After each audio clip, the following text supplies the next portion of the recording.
This video shows how to buy shares of Hanmi Financial Corporation, a U.S. bank holding company, and notes it trades on NASDAQ under the ticker HAFC. This is an educational overview and not financial advice. You need a broker to buy shares, and I'll use eToro as an example to show the steps. After registering, you must verify your account, usually with an ID, and add funds before you can buy. Use the platform's search bar and type the ticker HAFC to find the company. Select the matching Hanmi Financial listing from the results to locate the correct stock.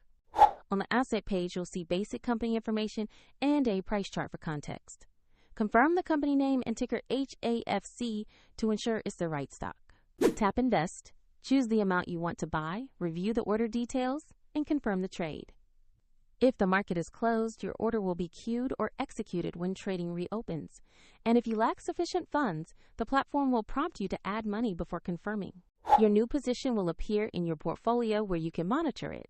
Find the eToro link in the description if you want to review the platform.